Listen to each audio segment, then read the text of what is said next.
From 12 News, this is Newsmakers.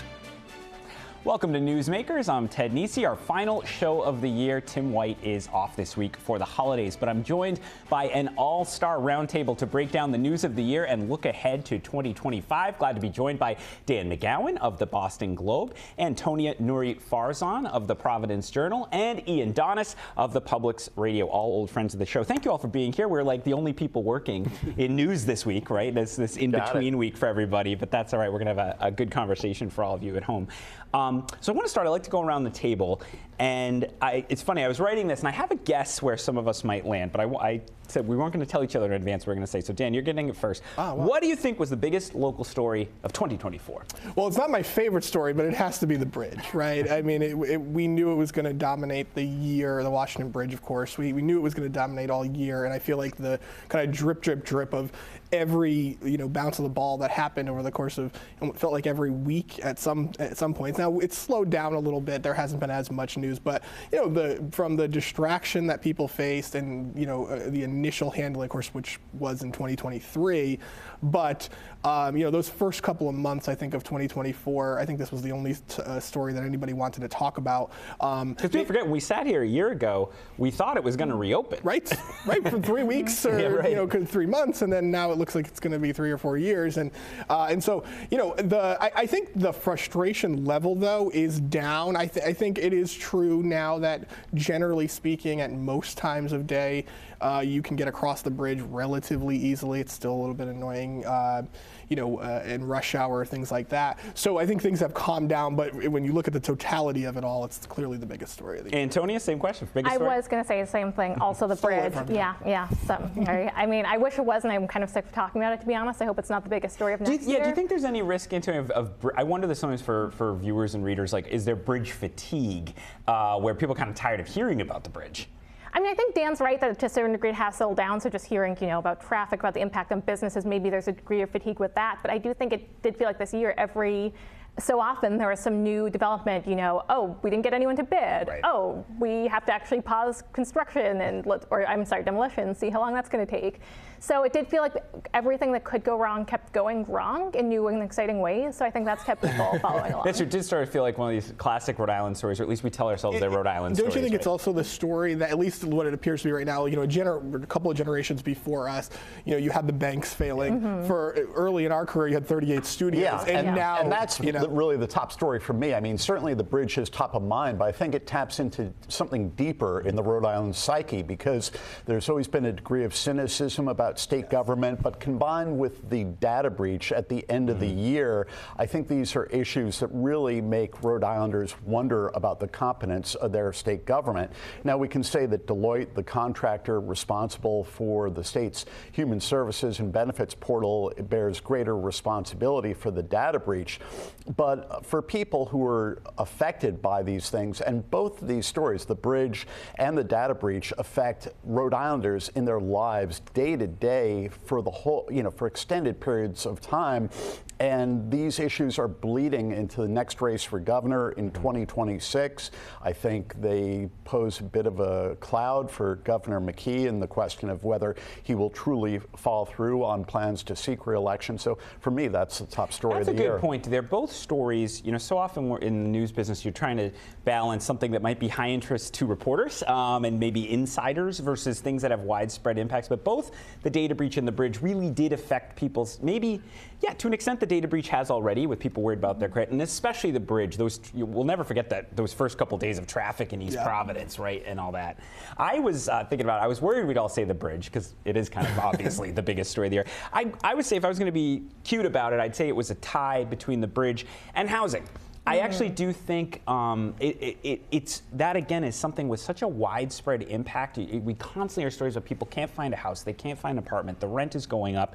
And then again, to your point, Ian, there's this gap between the amount of talk about building more housing and bringing down prices, and then effects. I mean, we're still at almost $500,000 for a house, and rents still going up, some of the highest in the country. And as you've noted, Ted, there are signs of backlash around the state. I mean, most recently in Johnston, Mayor Joseph Policino Jr. was threatening to go to court to stop a big proposed apartment complex, and advocates say that kind of complex is what is needed to make a bigger impact in reducing the lack of housing. You had a great story, Antonia, I liked in the Journal in the last couple weeks about, you went to Little Compton, which is one of our smallest communities, and you found a bit, I felt like you found a somewhat more nuanced picture about how people in Rhode Island are thinking about the balance between housing development and protecting the historic character of the place. What did you find in Little Compton? Yeah, thanks. It was honestly really interesting because there is, I think, a stereotype about it, keep Little Compton little and NIMBYism. And I'm not saying that there isn't an element of that, but you do now have a concerted effort in town to say, they're worse than the state for affordable housing. There's been nothing happening for a long time. But now you actually do have a lot of different groups of people that have sprung up, including private donors that are individually trying to fund what they call attainable housing, which is slightly more expensive, and a whole group that's building, for the first time ever, affordable housing in Little Compton, which would have been kind of unthinkable a while ago. Essentially because school enrollment is getting low and the gas station closed and there's not as many restaurants as there used to be. And you have to wonder if that's what the future of a lot of communities. We don't hear about it as often, but it reminded me when you read about stories about like the rural towns in Iowa that are kind of depopulating, and it's when the school's going to close, when the gas station doesn't have enough business, and that's somewhat it sounds like they're feeling in Little Compton. Let's turn to politics. You alluded to it already there, Ian, looking ahead for us. 2025, not an election year, but there'll be plenty of jockeying for the election year. That's how the year before the election usually goes. And you said it there, Ian. I'll go back to you first, and then I want to bring in Dan. You noted there is still some skepticism. Governor McKee will actually, in the end, run for re-election, though he keeps saying that is his plan right now. Do you think we get a decision from McKee in 2025? Well, McKee's campaign said within the last 2 months that there will be an announcement early in the new year about McKee's plan to run for re-election. So if that does not happen, that would certainly be a signal about the governor possibly rethinking things. Governor McKee has demonstrated a real facility to win close races. He was kind of a latecomer to politics. I don't think he first ran for mayor in Cumberland till he was about 50 or so, and he can't be discounted. I mean, there are enormous powers to incumbency. Bob Walsh was quoted in a news story in Rhode Island Monthly by your colleague Eli Sherman, noting that Helena Folk is clogging up the lane right now, and Folk, as I think we'll discuss, faces some questions that could threaten her candidacy for governor. But we're at an early stage, and of course, waiting in the wings potentially is House Speaker Joe Shekarchi, who has a real gift for finding the middle in politics and has an enormous political war chest. I hope Eli's watching and caught that free promo from Ian for the new Rhode Island Monthly. It's just hitting newsstands and mailboxes now with the local news cover. Eli has a big look at Helena Folk, the former CVS executive. Let me ask you, Dan, on the one hand, we all know she seems to have a big opportunity. She's seen as a governor in waiting by many people, all the way since the last time when she came so close to defeating McKee. But then just in the last couple of weeks, the U.S. attorney drops this very damaging, at least it appears, lawsuit against CVS over its handling of opioids. How much do you think that could reshape the governor's race? Well, I don't think it reshapes the idea that she is running for governor. I think she is, of all the candidates that potentially will run for governor, I would put Helena Folk as a candidate for governor ahead of Governor McKee as most likely to run. Now, I think Dan McKee will run. I think we're staring at something that is fairly obvious. I think it's going to be a Dan McKee, Helena Folk So you primary. think McKee stays in? I think he will stay in, but I would still put money on the number one guarantee being Helena Folk. There's nothing stopping Helena Folk from running for governor in 2026. I think this is going to be a little bit of a problem. Remember, Governor McKee is in a situation now that is very similar to what Lincoln Chafee faced on his way out the door. He's going to stare at a race that is going to be winnable, but he's going to have to be very negative. I think he's going to have to really raise a lot of money and really invest in trying to take down this idea of, to your point, that inevitability that among the kind of the chattering class that Helena Folk seems to have. The way you do it is you go after CVS. Now, you attack the biggest, one of the biggest private employers in the state, and that's going to be really a messy decision to make. We saw some fallout last time when he did Tom this. Ryan not happy, the former CEO. Yeah, but I do think if you're a little bit of a wounded dog, which Governor McKee appears to be, and you're kind of stubborn and really focused, to Ian's point, he does know how to win. If this is the path to victory, I don't think he will avoid, tearing apart anything and doing anything that he can to win. Because you're right, Link Chafee kind of blinked when he was told the kind of race he'd have to run to try to stay in. That's right. We're overdue for a break, but Antonia, just briefly, you sometimes get to do stories off the beaten path on elections, on politics. You're tracking it like the rest of us, but don't say I have to do every little endorsement article like Ian and Dan do. What are you going to watch for in 2025 that's going to shape the election in the year after? Well, one thing I'm obsessed with that I want to do in 2025 is look at all these little committees, the ward committees, the town committees, city committees, district committees. I'm just fascinated by what is their deal, how do they decide to endorse, who shapes them, all of that. So, and I think that's a fun one that I'm curious to dive into. That's kind of, an invisible machinery of that sets the landscape of politics. Does it even still need to exist? Do we need this many committees in Rhode Island? All right, we got to take a break. We're overdue, but when we come back, we're going to talk about some good news in 2024 and more with our roundtable. Stick with us on Newsmakers. Welcome back to Newsmakers, our last show of 2024. Tim White is off this week. I'm Ted Nesi, filling in the hot seat.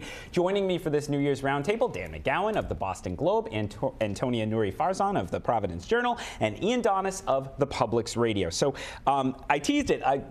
We don't cover a lot of good news in the news. We try, and people sometimes ask why we don't. It's probably because it doesn't always get as many clicks and eyeballs, right, as bad news, sadly. But that doesn't mean we don't know about good news happening. So I want to go around the table a little bit on some good news. Ian, you said you'd already thought of something, so we're going to let you start. What was a good news story this year in review? Something that worked, something that went well, something you saw or covered that was a positive in the 2020? Sure, Ted. Well, we started with the bridge, and certainly it was a source of major aggravation for Rhode Islanders. But I think by and large, people kept cool and exhibited some courtesy and kind of dealt with it with some resilience. And I think it could have been a lot worse. I mean, they say there were some accidents and fender benders when people got on their phones when stuck in traffic. But I think on the whole, Rhode Islanders demonstrated some adult behavior there. Well, that's a great point, too. I mean, as the governor often points out, the bridge did not crash. We did not have, God forbid, a loss of life or something, which apparently was a risk here. So that's a good point that we should keep in mind when we discuss the bridge. Antonia, how about you? Any good news stories? I'm not sure I have any good news.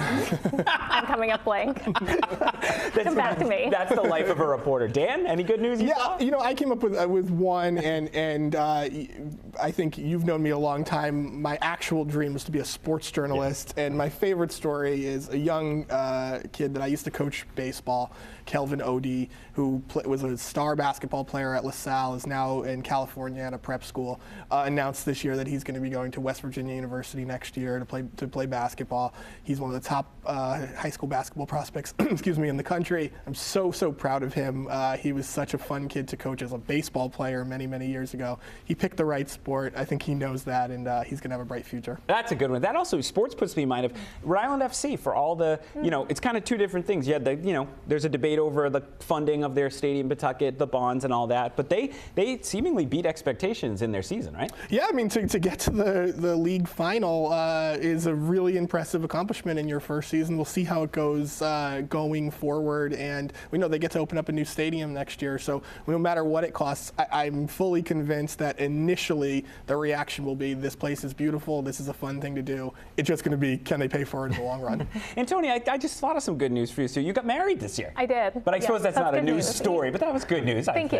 Hopefully your husband and your I'm sure the paparazzi were there, right? Yeah, exactly. I believe she might keep. Will you reveal your honeymoon? Will you reveal your honeymoon? Block Island. Block Island, right on brand for you. Exactly. Let's go back to bad news, as always in the news business, but at least worrying news. Let's talk about Hasbro a little bit. That's been a sort of in-between story, I think, because it's been inconclusive so far. But actually, I'll start with you on this, Dan, because I liked you and your colleague Alexa Gagos had a good story recently. As everyone was doing their year-end interviews, Speaker Shekarchi alluded to his own concern because they're not really lobbying. Right. They don't have a lobbyist right now. Hasbro trying to get something, and you guys came away skeptical. It sounded like from looking at the potential locations for Hasbro to stay in. Yeah, more skeptical than we were going in. To be honest with you, I think Speaker Shekarchi rightly pointed out that he keeps saying, "I haven't been asked anything yet." Think about all the times that we've interviewed Speaker Shekarchi over the last couple of years. All he does is complain about how many asks he's getting, and in this case, Hasbro has not put forward a proposal. Now, he he pointed out also they don't have a lobbyist. They don't have a Massachusetts lobbyist either, and things seem to be going pretty swimmingly in those negotiations. But I think there's a general consensus, whether you talk to the mayor of Pawtucket, you talk to Mayor Smiley in Providence, certainly you talk to Speaker Shikarchi. I think there's a real a concern that that the executives at Hasbro are not necessarily taking some of the proposals they've been given in Rhode Island very seriously right now. Antonia, you do a lot of stories. You like to look at, you just alluded to the community fabric of places. I love the story you've done in the radio stations in Woonsocket. Think about Pawtucket and what they've gone through in recent years. I mean, if an announcement came that Hasbro was moving, what do you think, what would be the mood in Pawtucket and the reaction? Oh God, huge blow. And I mean, just as a part of Rhode Island's identity, remember we had Mr. Potato Heads everywhere? I mean, we're gonna have to round them up and like put them in a dumpster or something if they leave, I guess. I don't know what the game plan is there. But yeah, I mean, I think what Dan's right, the fact that there hasn't really been an ask is wild. I mean, if you're Hasbro right now, you could ask for anything. You could say, give me the State House, and you'd probably get it and keep it there, honestly. Rhode Island is headquarters to far fewer corporations than Massachusetts, so if Hasbro leaves, that would hit a lot harder than some entity leaving the Bay State. I think the saving grace for Pawtucket, and this is something that Mayor Grebian has been pursuing, is developing the housing around the train station, and I think Pawtucket has become an appealing place for a lot of people who work in Massachusetts. It's more affordable. There are a lot of mill conversions that have happened there, so Pawtucket is trying to capitalize on being a bit more of a bedroom community. Yeah, and if you broaden out, go ahead and I was just saying, how many people are going to commute to Hasbro in Boston and live in Pawtucket anyway? Right, they don't actually have to leave because there's a train station out of the old headquarters. I was just thinking, as from what you both were saying, I mean, it was at times a concerning year for Rhode Island's big corporate citizens, which you can say what you want about corporations, but there are a lot of jobs at these places. You have CVS has been in turmoil all year. CEO is out. Now the DOJ's after them on the opioid stuff. We know what's going on with Hasbro, we just discussed. Citizens, too, had a big end of session fight over a tax break and was certainly sounding frustrated with Rhode Island. I mean, you know, you've covered, Ian, I remember you had a story years ago in the Phoenix with the old, was it the old Mets quote, can anyone here play this game? Right. About economic development in Rhode Island. I mean, does it feel to you as the longest tenured of the round table that we're just going in circles in Rhode Island, some of this? Well, it's funny, Ted. I mean, Gina Raimondo, when she was governor, liked to talk a big game about how she had improved the economy. But the simple fact when she moved on to the Commerce Department was that Rhode Island faced many of the same familiar problems. Dan does a great job following the Providence schools. These have been underperforming for decades, and that's a major economic issue for the future of the state. And while Governor McKee can point to low unemployment, I think Rhode Island's economy has remained incomplete for decades, and that, you know, for people who have a decent job, it's a great place to live. We love Rhode Island. It's a great place to be a reporter. But there are people who are struggling to get by and who don't have the education or opportunities to earn a decent living, and that's a long-standing need. Yeah, go ahead, Dan. I want to say, to Ian's point, I mean, think about it. For how long have we covered, you know, the possibilities on the 195 land? The best thing about the 195 land is the beer garden, and there's not a lot of jobs there. It's fun. It's fun to hang out. And the bridge. Yeah, and the bridge. Yep, Same thing, which beautiful. are beautiful things, but they're not exactly. Now, granted, my team is in an office right downtown in the CIC building, beautiful building, and it's filled, and there's a lot of kind of small businesses in there, but we have not seen you know, a tremendous kind of gravitation towards Rhode Island when it comes to even medium-sized businesses in the last decade. We have to go to break, but the stat I always go back to is that Rhode Island was about as rich as Massachusetts at the end of World War II, and if you chart it, just loses ground to Massachusetts for decades after that, and now stuck wedged between two very rich states trying to keep up, and it's a challenging thing for any governor, any leader, and we'll see how that goes in 2025. All right, we take a break. When we come back, I'm asking these three for their New Year's resolutions, how they're going to try to do their jobs in 2025. Stick with us on Newsmakers.